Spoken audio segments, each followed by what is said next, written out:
What's up, beautiful people? It's your girl Tia Things, and I am back with a video that I have owed you guys since last year.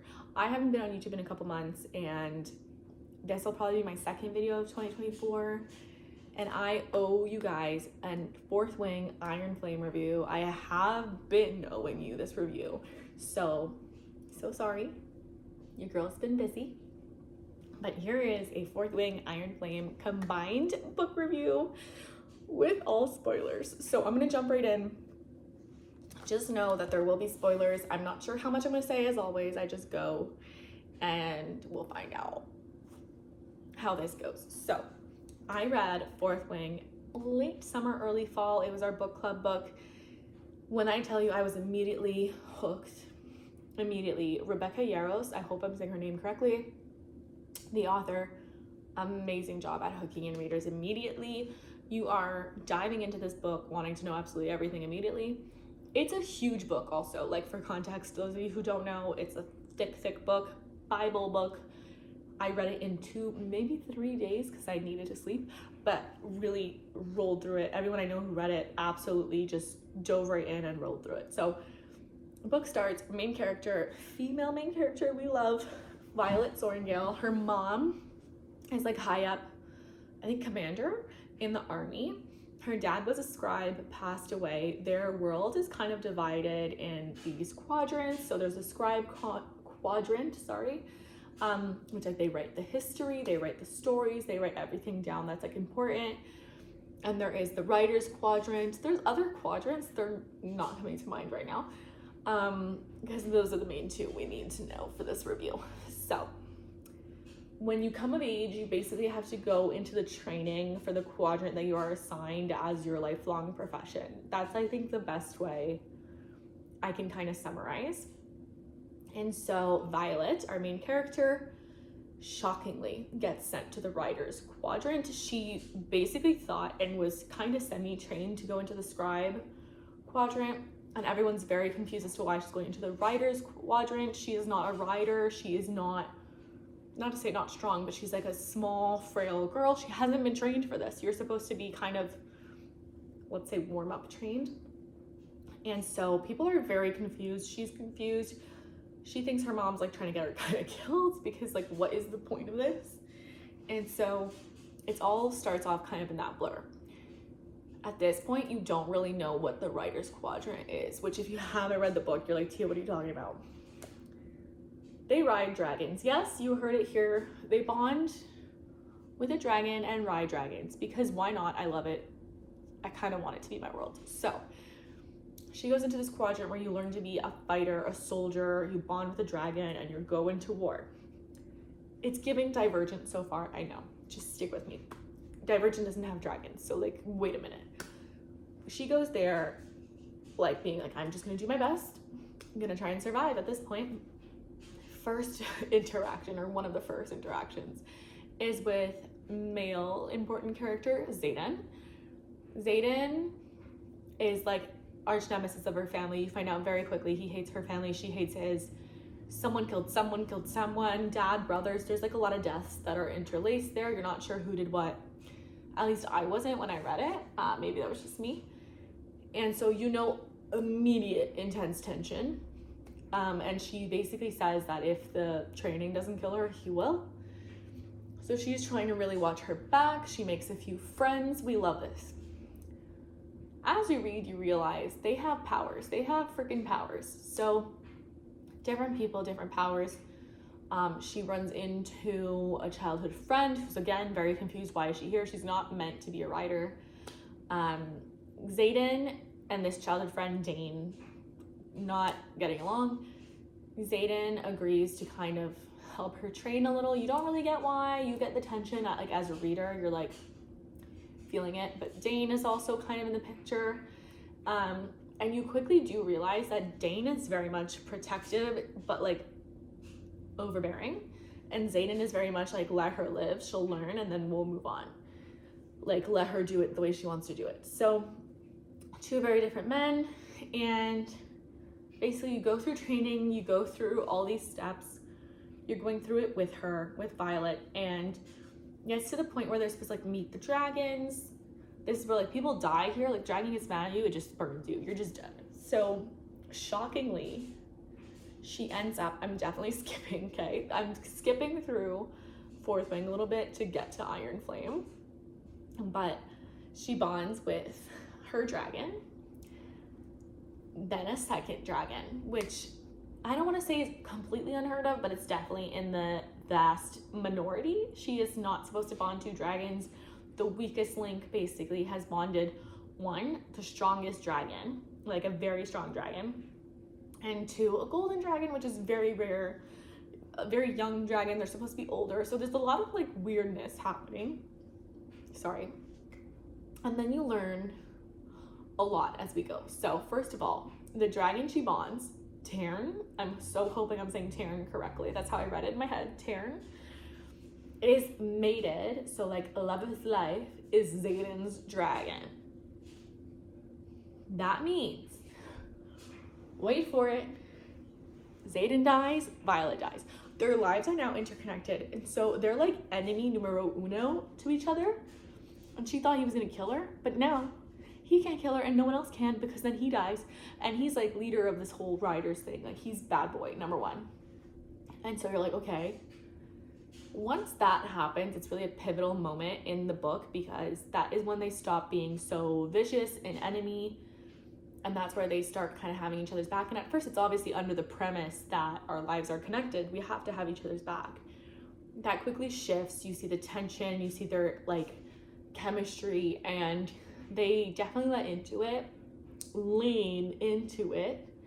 I will give a heads up, there is a little bit of spice in book one and a lot of spice in book two. Actually, there's a lot of spice in book one also. So it's definitely giving sci-fi dragon spice. It's a lot, okay? She does a lot in one book. Basically, the book continues on. You meet so many different facets. I'm gonna fast forward, but you basically find out that Xaden is leader of like a rebellion, because there's actually so much more going on than the general population is aware of, than Violet was aware of. The government is kind of like ignoring this major issue, and Xaden and his group kind of have teamed up with the enemy to fight the Vernon, which is like a creature, let's call it, that is like the enemy creature. Book two. I kind of just skipped Liam's whole character and plot there. I feel really bad for that. Should I rewind? There is a character, Liam, who protects Violet all throughout the first book, who is also Xaden's best friend. And in the final fight, Liam passes away. I feel like I should have put that in so much better. We'll just go with the flow, guys. That is Liam. You also find out throughout the first book that Violet's brother has passed away following like major wars and everything, and he was a healer, so his power was that he can heal people, and he passed away. The first book ends, Violet finds out he's alive, which I honestly was not shocked. I have to ask, comment below if you were actually shocked by that plot twist, because I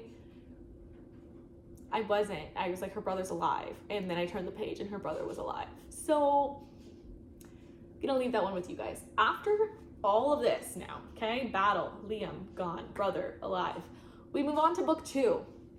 I pre-ordered this book so quick after finishing the first one. Immediately needed to know what happened. And I do have to say, one thing I want to point out with Iron Flame versus Fourth Wing, I was not hooked as quickly to Iron Flame. It took a little while for me to really get into it, versus Fourth Wing was like an immediate hook. So I will give you that kind of heads up. You go into Iron Flame, now like we're renowned, like she has her power. Xaden has his power. Their lives are interconnected. They have the two strongest dragons plus Adarna, which we don't really know yet why this extra bonus dragon is here. Her brother's alive. She finds out about the secret war that's happening. There's just so much, like your head's exploding. You go into book two trying to pick up the pieces. If you're confused by this video, then you're right on trend with how you would feel reading the books. And that's how book two starts. Like, just drop all these bombs and let you figure that out. Book two, they basically, after this whole battle happens where Liam doesn't make it, have to go back home to their quadrant and pretend like all is fine so that people don't figure out that they're part of this kind of secret group in war. And obviously she's very mad because Xaden kept many, many secrets from her. Not just that he's part of the rebellion, but that her brother is alive, which is, you know, pretty freaking massive. And so that is how book 2 really kicks off, and it's them really trying to figure out the balance here between how they can keep this whole secret of being part of this secret rebellion, how they can avoid being in danger because they are like target number 1 in terms of power. They are being separated time and time again because they're too powerful together. So like a lot of the powers, government, whatever, are trying to keep them working at different places, like Xaden far away, weakening their dragons, weakening them, everything. There is also this professor who I hate, who goes after Violet like time and time again in the book. He is just the worst. We don't like him. We won't even name him. He's just icky. He tortures her. He like literally just, he is so bad. This entire book, you hate him. You hate every little piece of him. Finally, basically, this is the thing. Book 2, there was like so much but nothing that happened for a little bit, if that makes sense. And then this secret rebellion comes to light. This secret war comes to light. This enemy that they didn't know existed comes to light. And so now it's like the whole group in the quadrant is aware and people have to pick sides. And there's just a lot of like internal turmoil. I feel like that's kind of the common denominator, of book 2 is internal turmoil, For Violet, for her relationship, for like the whole quadrant, everyone's just like freaking out pretty much all of book 2 and just trying to absorb everything that's happening. And then basically they go into this huge battle against the Vernon, I think. And it's a huge battle where there is just, the whole time you're reading this portion of the book, it's like you're waiting for the shoe to drop. Something's coming, something massive, someone's gonna die. Like, you're not sure. I thought somebody was gonna die or be a traitor. But what actually happened, and I'm telling you, this is like last page. You're turning the page and the book ends. And keep in mind, in this battle, Violet like felt Xaden. I don't think she felt him pass, but she felt that he was definitely in trouble and then just like come back to full strength. So she was like, what? Something just happened there. They're so connected, right? He comes back from, because they're battling at like kind of 2 different spots. She's like, are you okay? Blah, blah, blah. And he just says like, you should be afraid of me. And you're like, what the heck is he talking about as a reader? And you basically see it flash back to his portion of the battle because you were with Violet as a reader. And you see that he basically became a Vernon. He was basically like taken control of, or his soul was kind of taken. And now he's a Vernon, which is like the vile creature that they're fighting. He's become them. So that is how the book ends. They basically like take him onto their side in order to save her. He like sacrifices himself.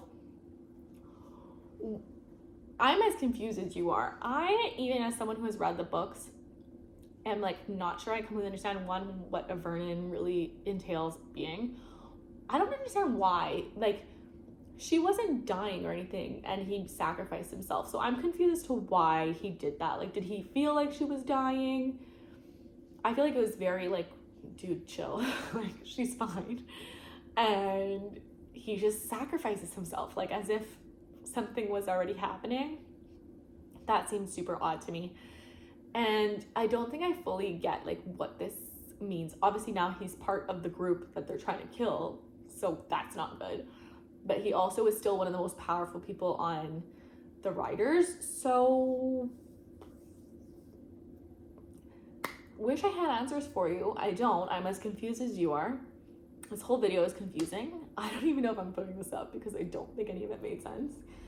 All this to say, Rebecca Yarros, you got me hooked and I need answers. So comment below if you have the answers to any of my questions, if you understood anything different, and what the heck we think is going to happen in the next book. I heard rumor that this is going to be a 7-book series, which I wouldn't be shocked. But also, I don't know like how much more I could take. Like, each book is a lifetime. So we need to get these 7 books rolling. that's your girl Tia Things. That is the update for today, and a very, very delayed book review. Comment below what book you want me to review next.